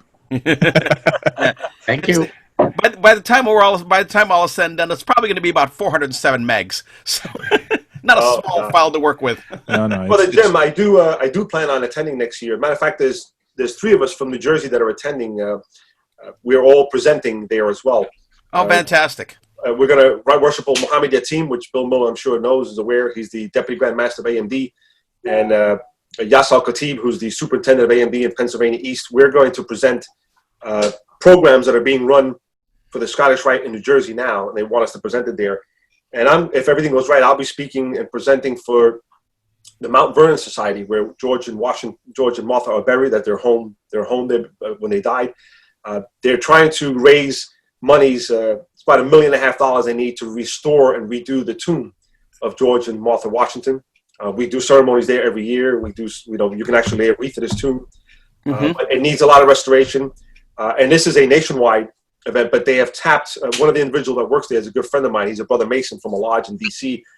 And he kind of tapped me if we could actually tap the Masons across the United States to help in the funding of this project, being that we admire him as our greatest Mason and founder of our nation. So that's what I'll be hopefully putting together and presenting before the Conference Grand Masters to spearhead that project and get the Masonic end of it involved as well. So hopefully And if we do go, we'll spend a few time with you and Joe McIntyre and Bill Miller and the rest of you. So we look forward to seeing you and spending some time with you all. We will definitely look forward to that. That's for sure. We want to swipe the room one more time. So with that, Moses, like I said, we will we'll have a chat about having you come out again, because I'm seeing hands going up. Yes, and that's a good thing. Brethren and all, it's kind of tough to hear an applause or anything like that, but again, thanks all everyone. Please thank Moses for being joining us this evening. Thank you all for the hospitality. Thank you for allowing me to share my story with you all. I hope you'll enjoyed it, and great seeing so many of you that I've known before and met before, and hopefully please stay safe. I know Washington was one of the first to get hit with the virus. Stay safe. Hope your families are safe, and hope we can get through these times. Not just the pandemic, but the times now. I mean, as Bill said, I went from pandemic to now worrying about all the civil unrest which is going on. So it's been quite a battle here in New York City. So I wish you all very well, a wonderful evening, and stay safe. Thank you. Thanks, Mo. Thank you, Moses. Have a good evening. See you soon. All right. Does anybody have anything else for this evening? I do. Hang on a second. I'll post it on a chat so you can read it. This is non-Masonic, but it is interesting to me. Okay. The will be visible tonight. The space station, yes. Yeah. Between what is that? It says, in case you're interested, the International Space Station will be visible just above the southwest horizon from 9:57 to 10:02 p.m. Pacific Daylight Time. I'm pretty sure SpaceX craft is still docked. By the way, there's an app that I've become familiar with. I gotta find it here, where you can actually you can actually follow them, on your phone if that's what you want to do. For those of us who like to do strange things like that. I use Skyview. If you guys go around every 92 minutes. Pardon me? Said I use Skyview and it comes around every 92 minutes. Okay, that's fantastic. Dude, if the brethren go to... Wait a second. Moses, you had something? What'd you say? If you guys go to your app and you download, if you go to your Apple or the app, download ISS Live or NASA Live. These ISS Live deals with direct cameras and views from the space station, and also what's going on inside if they have live broadcast. And the NASA app is direct link from NASA, and it constantly is upgrading and actually anything live going on. Most of what just happened with the SpaceX launch was all live, and you can actually see it from your phone clear as day. But the ISS usually has a camera looking at Earth, and it's constantly looking the whole time, so you can actually see Earth at many different intervals and throughout the time. But those are two really good apps, ISS Live and NASA. If you download them, they're free, and they give you all the information, and you can actually go live feed whenever they have a live feed. So those, I see Rick McGann, our resident physicist, is into it. So it's always nice to have a resident physicist amongst the group. Again, Bill Miller, do you have anything you needed to say to anybody? Thank you for introducing Moses. By the way, I appreciate that. You may get a second opportunity to introduce him again. Just to let you know. Yes, Todd. So for those who are still young enough to dock with the space station, I put a link to the SpaceX simulator, the same one the astronauts use to train, on my homepage, which is alpinelakes.net. It took me 15 minutes, but it's kind of fun, and it's exactly the same screen they have. Wow. Cool. Love that kind of stuff. Anybody have any announcements? Any announcements at all happening? Okay, so a couple of things. So June 3rd, which is Wednesday, Frank S. Land Lodge and Verity Lodge are holding a joint Zoom meetup. And the focus of that, we will have a special presentation from Worship Brother Kurt Gatzow, who is the Chief Technology Officer with the Bellingham School District. He'll be talking to us about identity theft and protection. When I brought this topic up to my lodge, they said sooner rather than later. So I called Kurt, and guess what? He said, let's do it Wednesday. So this Wednesday, we can do that. If anybody wants that information, go ahead and drop me an email, drop me a message. I will get you the login information. So that way you have it, so you can be part of that. Verity's already got it. I already sent it to them because, again, it's a joint meeting that we're having with them. So again, that will be the focus. I've actually attended. I actually attended it when he gave it for Bellingham Bay, and it was absolutely fascinating. Some of the things that people will do to get your social security number. It's absolutely fascinating what they will do. So by all means, please please be part of that. And then the next one of these big ones that we'll do, and hopefully you'll invite everyone, we will have Worship Brother Andrew Hammer. Andrew is the author of the book Observing the Craft, where he gives his views on what lodges can do to improve the Masonic experience. Andrew, just like Moses, is a speaker in high demand. They go all over the place, and since Andrew lives in Virginia, I believe. Yes. So we're going to have the same time difference. So that meeting on the 22nd will also be at 7:00. So Moses, you're welcome to come to that one too. You won't go wrong with Andrew. I've known him for many years. I brought him to my lodge to speak, and we bumped many speaking symposiums together. But he's a great speaker. He's very eloquent. He's and that book is one of the highest books in demand, and has done very well throughout his entire career. And he's published that one book, but he's a very great speaker. You're going to love his book, and it's also available. His book is available online as well to be purchased. But you're going to enjoy him. He's a very good speaker, very talented. So if anybody doesn't have the book and wants to get it in advance, it's called Observing the Craft. And again, it's going to be Worship Brother Andrew Hammer. Hammer just as it sounds. So brethren, y'all asked for high-end education. I hope that tonight and a couple weeks from now, we those of us who have been kind of, for lack of a better term, driving this little bus here, 22nd. That's the fourth Monday. You guys meet on the third Monday. I apologize. I thought it was next week. No, 22nd. There you go. Made it very clear to Andrew when all the dates were. Any event, hopefully we're fulfilling what everybody wants and providing you with some of the speakers out here, some of the great Masonic minds that have that continue to influence and continue to inspire us. So, with that, if anybody has any announcements they want to share with the rest of the district, that would be awesome. We have the deputy and the deputy to be, so I'm sure one of y'all's got something to say.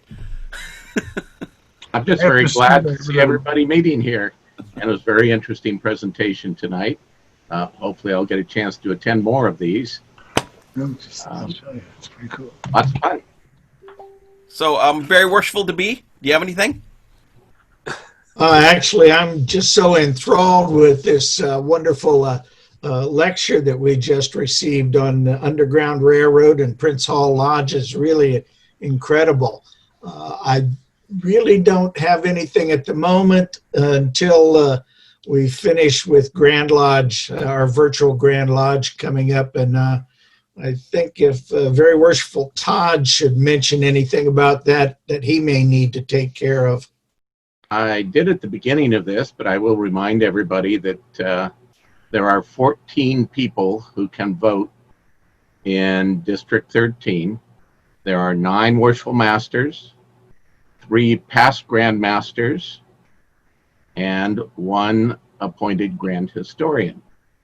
I did send something out just recently, which indicated those who I was pretty sure had Zoom experience, and I'm going to be individually contacting those that I didn't see evidence of their experience and see if I can get them up and running. And then either late this week or early next week, I will email out a Zoom meeting just to bring District 13 together just for the purpose of making sure everybody's stuff is working, which is what we actually did for the 2 lodges, Verity and Thornton F. McElroy, in case we had to meet there, but unfortunately that didn't come about. Thank you, Rob, for your assistance at Verity. And Don, thank you for your assistance at TFM. It would have been kind of cool if we'd have met that way, and I think that might be something we need to keep in mind for the future. Jerry Whitney did ask if our lodge, TFM, could broadcast Zoom for a event he was going to have, and I see no reason why the lodges can't do that. Certainly, we know TFM and Verity are two-way, and that might get more of the brothers to join, especially those who do not travel at night in the winter and have sort of disappeared into the sunset. So that's about all I have to say. Rob Todd, Thompson, I see your hand go up. Rob? go ahead.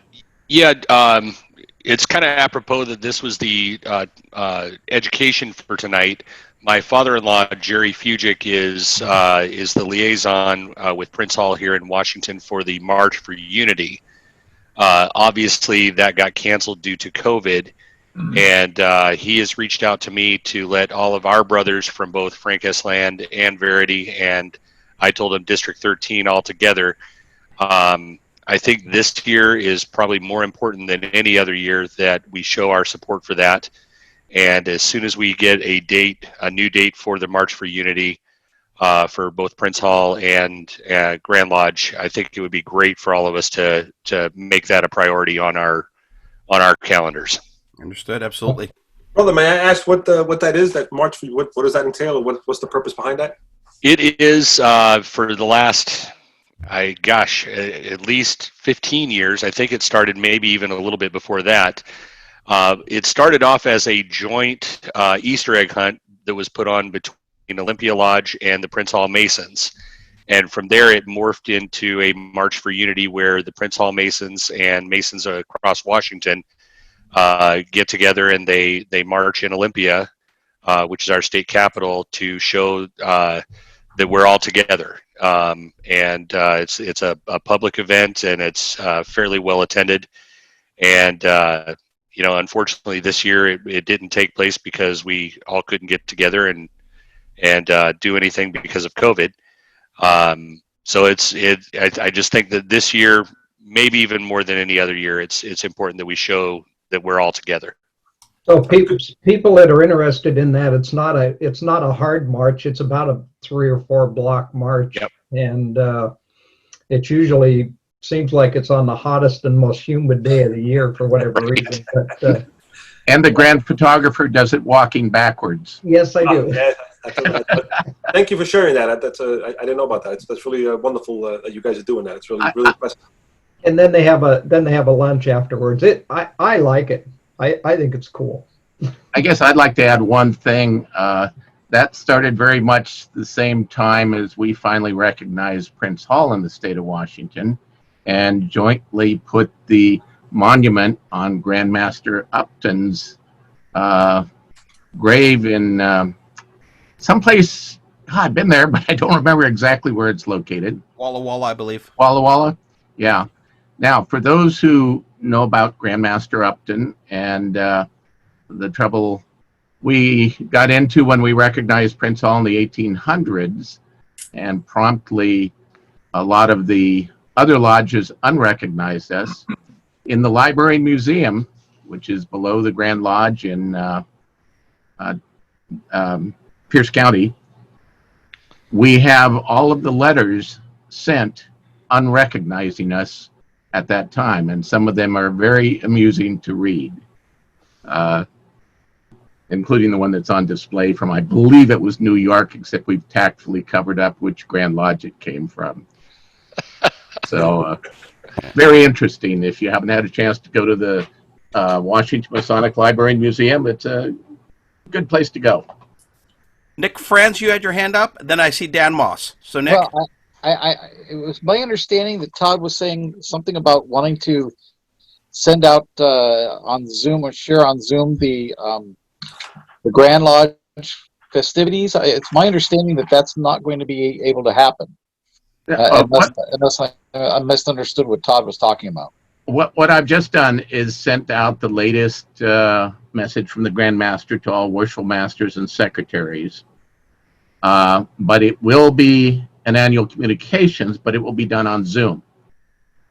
And the participants are only those who have registered and are the 14 in District 13 that qualify, which is be a past Grand Master, right, presiding deputy, or master of the lodge, or a appointed officer. And we Wish it was more than that, but that's the way it's going to go.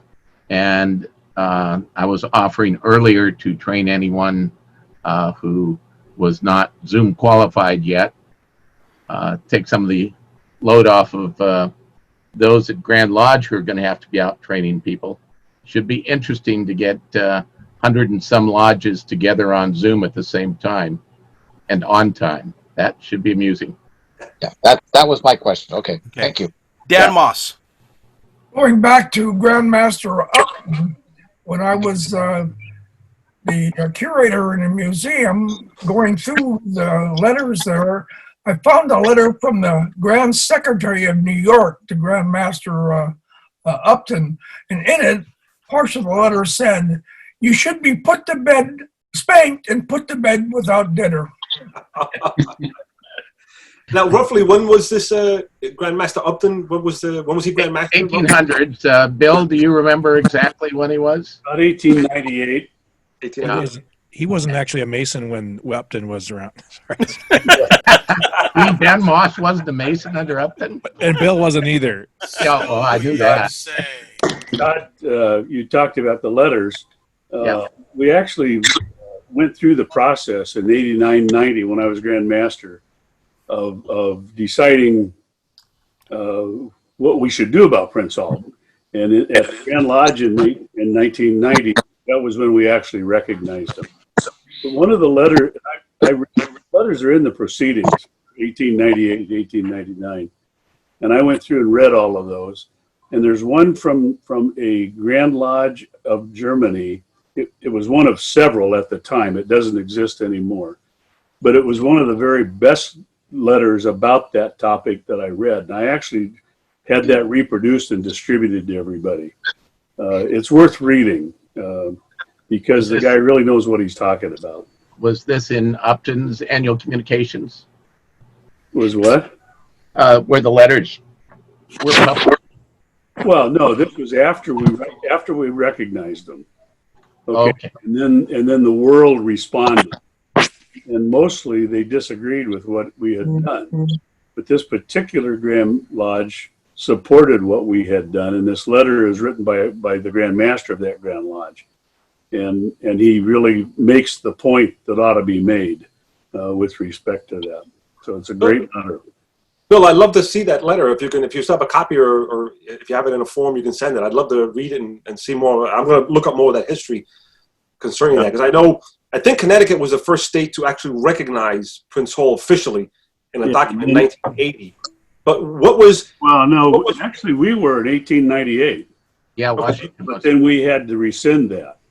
So in the modern era, Connecticut was the first, and then Nebraska, and then us. Okay.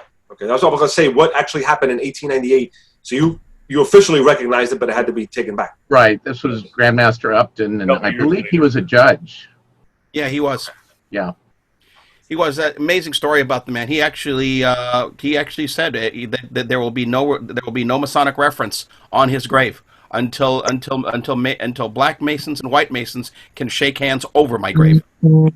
Wow, I'd love to hear about all this. It's really interesting. It's really unique. I'll send you the link to the link to his biography. It's fascinating. Thank you. I don't want to miss out. We have another past Grand Master, Al Jorgensen. Do you have a few words you might want to say? I finally figured out how to unmute myself. I do want to tell Moses how much I appreciated your presentation tonight. Very enlightening, and as we've just brought to light, Washington Masons at one time were kind of out there in the forefront with regards to recognition of Prince Hall. But I find it interesting that there was so much involvement back in both the South and the North in our early history, where Masonry was in the forefront of the abolitionist movement, it sounds like from your presentation. Thank you very much. Thank you, Most Worshipful. My pleasure. It was actually very interesting because it completed a story when we went back to Washington, D.C. About 2012 or so. We drove back, and then when we drove back to Washington, we stopped at Harper's Ferry and went through everything and all the history and stuff there. But you just added the rest to it. It's amazing. It's sad to see that we know, like a lot of us don't know all that history, and it's great to see that. It seems like many of you know your history and know your own state's history, which is really good to see, because it's sad that a lot of these individuals did so much, and a lot of it's gone by the wayside and forgotten. And we don't talk about that. We don't talk about what these individuals have done, which is what makes our fraternity so special. The fact that this individual was willing to do what he did, Upton, and go to his grave without being recognized until we can all meet and respect each other's brothers. That's very influential, especially in the 1800s. That's very, very unique and very, very poignant and very special to see and to still be able to talk about that. Bill Miller, did you say that it was in the 1990s when the annual communications printed all of those letters? No. It's in the proceedings following when we recognized Prince Hall in 1898. And then the world descended on us. And so there's about 200 letters in the proceedings, many of them withdrawing recognition from us, a few supporting what we did. But we may not have all the letters in our archive, and I'd like to find that. Just for Moses, all of our proceedings are online and can be accessed and downloaded. And so this looks like it was around 1890. I'll send to Jim the exact citation when I find him, because I'd like to get those. I have all on my computer. And there's another, in New Jersey, actually in 1874, I believe next year they're celebrating their 150th. If you don't know, Historic Alpha Lodge was the first mainstream colored lodge in the United States, which was created by the Grand Lodge of New Jersey. So they didn't recognize Prince Hall, but many brethren came together to form Alpha Lodge. And to this day, it's still a predominantly black lodge. Of course, anybody's allowed. But we felt the same as Most Worshipful Bill Miller was saying, how we got ridiculed because not only did recognition was one thing, but the fact that we chartered a lodge under the Grand Lodge of New Jersey for men of color and that they were equal as us, that really blew up. And we have letters from Mississippi and Louisiana and, condemning us and cutting us off and calling us all kind of hatred and names and vile names. But I can understand how they felt it, because we in New Jersey went through a lot of that, where we were actually, severed ties with many jurisdictions, and not always in the South. I'd be surprised. Many jurisdictions in the free states in the North kind of said, "You guys went too far." I mean, it's one thing to give them the freedom and accept them, but you guys went too far. So it's called Historic Alpha Lodge. It's number 116, and their next January will be 150th anniversary. And to this date, they're still enriched with a lot of history. A lot of their members went on to be part of the civil rights. Matter of fact, one of the brothers lives in Oregon. I went to see him, Gene Hill. He lives in Portland, Oregon. He was actually at both marches. He was at the march in D.C. and he was at the Selma March where they went across the bridge. And his grandfather was his great-grandfather was one of the first charting members of that lodge. And his whole family has been a part of that civil rights movement. And he himself was a marcher in the two biggest marches at that time during the 60s, the one in D.C. and then the one in Selma, Alabama, when they went across the Baptiste bridge, where many got beaten and he got hit over the head with something and was cut open. So it's very historic, very, very unique. But I can see how people cut ties quickly, because New Jersey went through a long period where we didn't have fraternal relations with many jurisdictions because of that one incident. Moises, what was the name of that? It's called Alpha Lodge, number 116. It's called they call it Historic Alpha Lodge because of the significance in the cultural that it's played from the post-Civil War years all the way through the modern civil rights time. And many of the individuals have been leaders in the craft and leaders in the movement itself. And that brother from Portland, the brother from Portland too. Do you remember the brother? Yeah, he was master of the lodge. He was also Right Worshipful District Deputy Grand Master. Gene Hill. He's on Facebook. He's everywhere on Facebook. He's very well respected. He's kind of like the godfather of the lodge now. But his ancestors were one of the founding members, and I think his father wasn't a Mason, but his great-grandfather, grandfather, and himself. He skipped a generation, but he himself always posts pictures of the civil rights movement when he was actually officially part of it, and he you can see a picture behind. He's 3 or 4 behind Martin Luther King and behind Coretta Scott King behind them, as you see in the picture that he posted. But he had a lot to do with that. And that lodge has also been influential in that movement as well. It's got its own very unique history because it was the first mainstream lodge for men of color to join a regular mainstream lodge and not have to be associated or affiliated with Prince Hall. They actually were granted a charter in the 1870s and say, here, just be your own lodge under the Grand Lodge of New Jersey and you're equal. So it wasn't recognizing Prince Hall, which is weird because we allowed men of color into our own midst, and we had district deputy grand masters who were black, but the fact that we didn't recognize Prince Hall until 2005 was really unique. We were like kind of latecomers, but the fact that we opened up our jurisdiction and allowed men was unique. And just a reminder that there are several lodges in several jurisdictions in the United States that still don't recognize Prince Hall, that still don't allow men of color.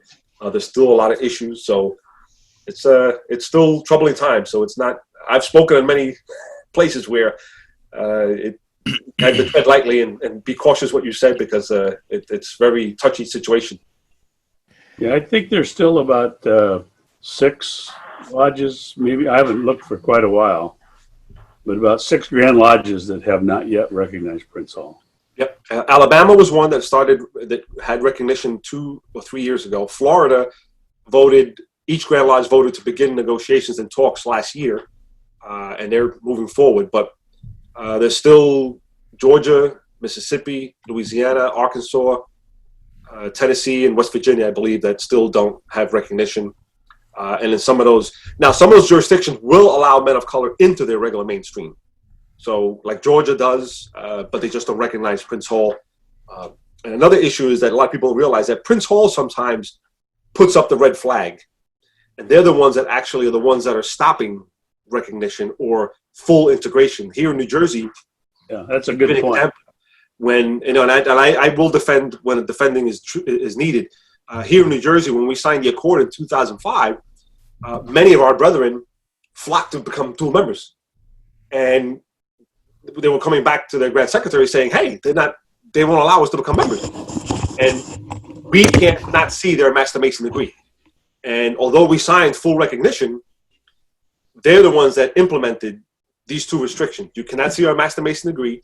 And if you want to become a member of Prince Hall, New Jersey, you must admit from every other grand jurisdiction and only belong to us. Mm. Georgia has several Prince Hall Grand Lodges. So their constitution doesn't allow them to recognize more than one, just like Washington can only recognize 1 Prince Hall.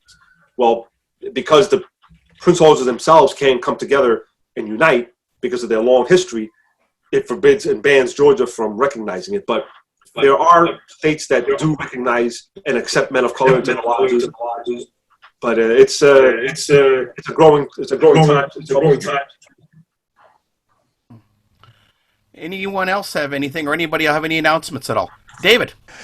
I just was going to say that, excuse me, we're asking for the Unity March information. I found it on Only One's website, and I put it in the chat. So, Moises, if you want to open your chat window on this, it'll have a link there, Olympia One website. It looks like according to the website, they've rescheduled it for August to follow up on Rob's comments. And so if Rob wants to keep us updated on what happens, I don't know if by August, if we'll even be able to still have more than 10 people, but I guess as long as we stand, the old dress right, if you be one of the military, dress right, you put your hands out, we'll be okay.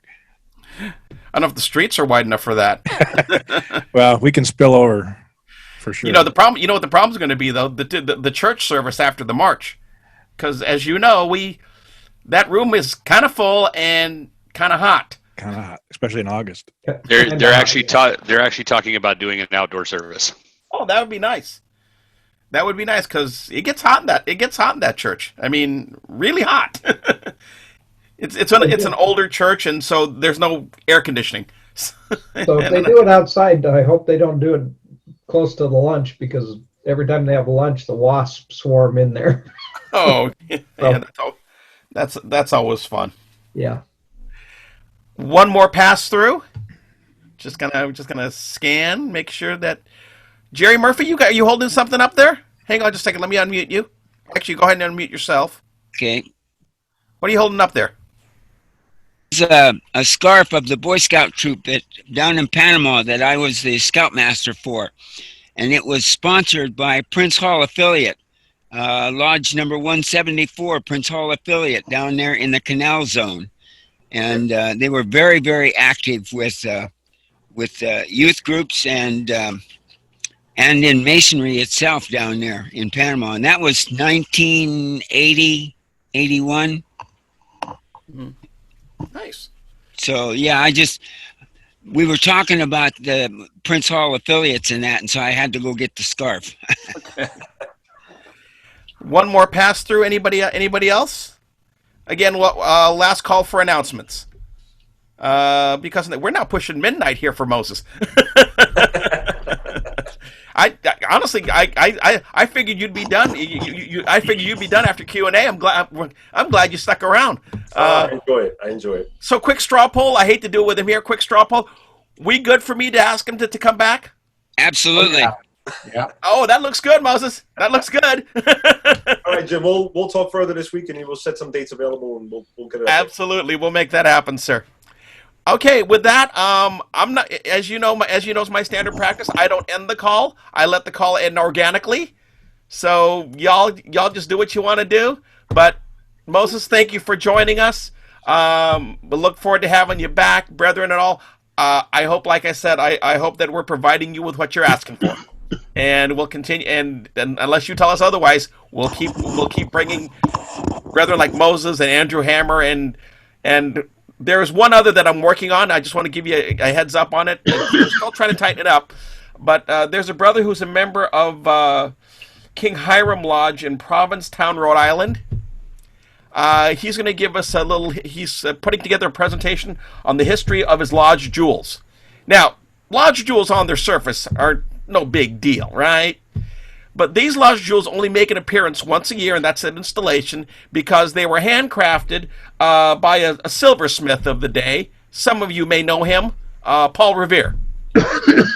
And so to get a little history on that, seems kind of cool. So I'm working with him to put that presentation together for us. I hope that he can make it happen, because I think that'd be really cool to find out about wearing something like that, because I don't know if I'd wear them. I think I'd be scared. Interesting you said that, Jim, because I may be mistaken, but I believe that lodge was the second lodge Prince Hall ever chartered, and they were about 3 months apart from the one in Philadelphia. So he chartered. No. This particular one was actually chartered by Paul Revere. No, it wasn't. No, I don't know, but it's not a Prince Hall Grand Lodge. It's not a Prince Hall Lodge. Okay. It's a Blue Lodge that meets in Provincetown. He says things are weird right now in because as you know, you're up there. Provincetown is a nice resort town, and not too many people floating around in resort towns right now. So it's interesting. So if that happens, hopefully you guys will be interested in learning. Hopefully your brother will be interested about learning about lodge jewels. Who knew? Who knew? Anything else from anybody? Like I said, I let these calls end organically. It was great to be with my brothers. Thanks a lot. Have a good evening. Thank you for the opportunity to speak. Thanks, Moses. Again, thank you, Moses. I'll add one more piece of information. 1898 proceedings for the state of Washington, and that's where the report on Negro Masonry was presented, and it kind of continued on from there. Todd, are you able to copy that URL into the chat? I actually have every proceedings on my computer here. Of course you do. I'm going to look that up tonight. It's not that big. It's not that big. If you go to the George Bush Memorial, our proceedings are linked there. I'm going to definitely look at it tonight. Yeah. But once again, brother, thank you very much. Have a good evening. Thank you. Bye-bye. We kept him up, but we kept him till midnight. That's awesome. He's so great. He's so great. That was cool, and we're going to get him back. That's just cool. I think the brother is driving up. Catch y'all later.